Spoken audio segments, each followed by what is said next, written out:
This story began when I lost touch with reality for a moment. I had always considered my life to be stable. I had a beloved wife, Emily, with whom we had been through a lot together. Her sister, Rachel, with whom we were close, often joined us.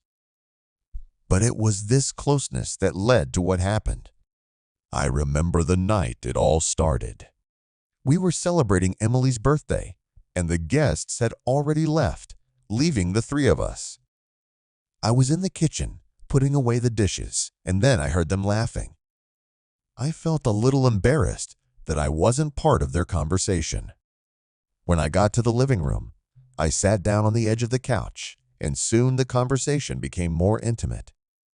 Rachel shared her worries about life, her disappointments, and how she was missing true love. I listened, and for a moment, I felt a connection between us.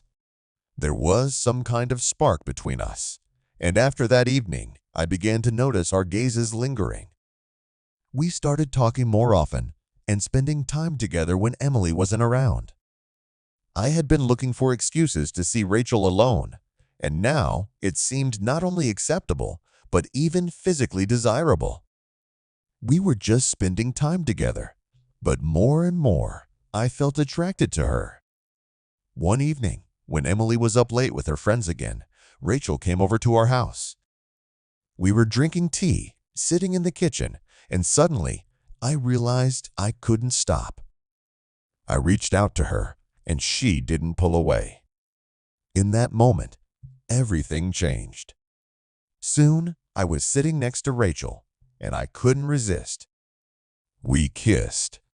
It was incredible and terrifying at the same time. When we pulled away from each other, there was a heavy silence in the air. I started seeing her more often, and every time I left her, I was plagued by guilt for Emily. But the new emotions I was experiencing with Rachel were such a sweet temptation that I couldn't stop. It seemed like it was all just moments, just feelings, just life. But with each encounter, there were misunderstandings that threatened to ruin everything. I realized that I was living on the edge, but instead of stopping, I was sinking deeper and deeper. My wife's sister was growing closer to me, and with each new moment we spent together, I realized I didn't want to lose her. I didn't know what to do or how to fix my life. I learned to manipulate words to justify my actions, but deep down, I knew it was wrong. After a while, I noticed a change in Emily. I think she began to suspect my connection to her sister, and I realized I couldn't hide it forever. As much as I loved her, I was connected by something deeper: tenderness, passion, a desire for something new. One night, when Emily came home from work, I realized I couldn't keep this secret any longer. I had a choice to make: stay with Emily and put my feelings for Rachel in the past, or admit my infidelity and risk everything. The conversation between my wife and me was short. She listened without interrupting, and when I finished, I was completely shocked at what she had to offer me. "I've known for a while now what's going on between you and Rachel. I don't mind this relationship at all," she said. I couldn't believe what I was hearing. It was like a weight had been lifted off my chest, but at the same time, the air was filled with a new uncertainty. Emily explained that she valued our relationship, and although she was hurting, she wanted to find a way for us all to coexist. It was unrealistic, and I was stunned by her calmness and willingness to accept the situation. I didn't know what to say, but Emily assured me that she had thought about it for a long time and believed it would work out. Soon, Rachel came to live with us.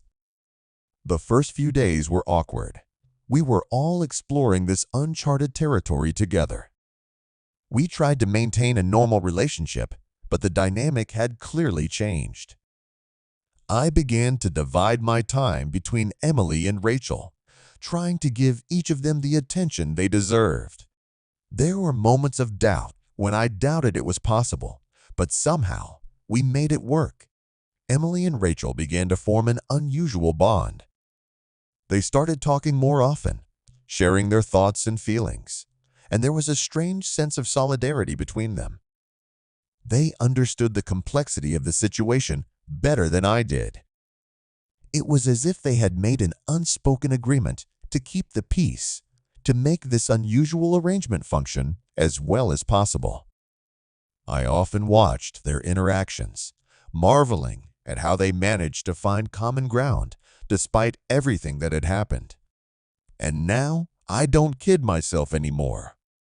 Mondays are Emily and me. Tuesdays are Rachel. We've established a rhythm, a schedule that works for us. On Wednesdays, we all have dinner together, and it's surprisingly comfortable.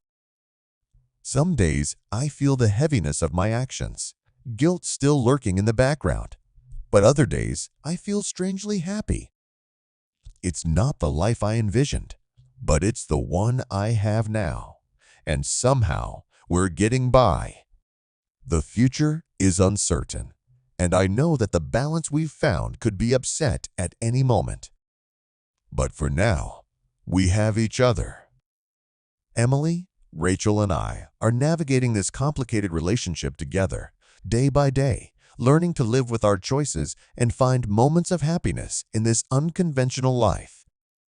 And as much as I fear what might happen, I also feel hope that maybe we can keep going no matter what.